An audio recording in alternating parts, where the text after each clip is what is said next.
मनाया जाता है। यहूदी लोग इस दिन को हनुकाह के पर्व के रूप में मनाते हैं। इनका जन्म फिलिस्तीन के बेथलेहम में हुआ था। उस समय यहूदियों के राजा महान रोमन हेरोदेस हुआ करते थे। वह बेहद क्रूर शासक था जिसने राज्य में जन्मे सभी नवजात बच्चों को मारने का आदेश दे दिया था।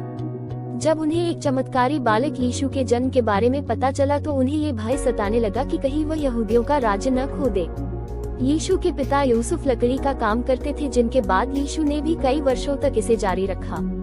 बताया जाता है कि यीशु ने 30 साल की उम्र में भी जन सेवा के कार्य में स्वयं को समर्पित कर दिया। 40 दिनों तक उपवास तथा 40 महीने तक अपने धर्म का प्रचार भी किया। अपने जीवन काल में यीशु ने कुल 37 चमत्कार दिखाए, जिनमें से पहला उपदेश उन्होंने माउंट पहाड़ी पर दिया था। इन चमत्कारों में इन्होंने 3 मृत्यु प्राप्त लोगों को पुनः जीवित कर दिया था। सबसे चमत्कारी रूपांतरण उनके परलोक जाने की घटना थी, जिसमें वे अपने प्रेरितों के साथ आसमान में जाकर लुप्त हो गए।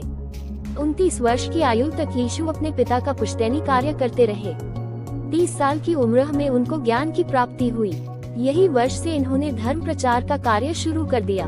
इजराइल की जनता से इन्होंने अपने धर्म के प्रचार की शुरुआत की। यीशु का मानना था कि गॉड एक है जो प्रेम रूप में सभी इंसानों को प्यार करता है।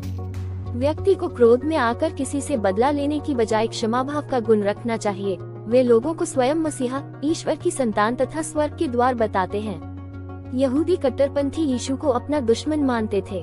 वे इन्हें केवल पाखंडी समझते थे तथा उनके द्वारा स्वयं को ईश्वर का दूत कहना विरोधियों को सबसे बुरा लगा। इन कट्टरपंथियों ने मिलकर यीशु की शिकायत रोमन गवर्नर पिलातुस से की। इन लोगों को खुश करने के लिए पिलातुस ने ईसा को क्रूस पर मृत्यु की सजा दी।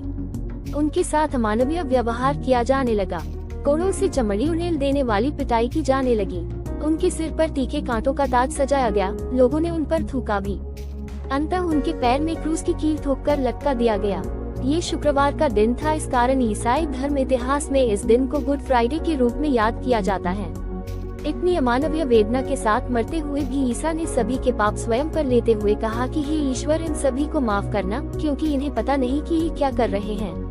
बाइबल की माने तो अपनी मृत्यु के 3 दिन बाद यीशु पुनः जीवित हो गए थे। एक महिला ने उसे अपनी कब्र के पास जीवित देखा तथा इस घटना को ईसाई धर्म में ईस्टर डे के रूप में मनाया जाता है। ईस्टर के 40 दिन बाद ईसा स्वर्ग लोक को सिधार गए। ईसा मसीह ने अपने 12 मुख्य शिष्यों के सहयोग से अपने धर्म का प्रचार किया।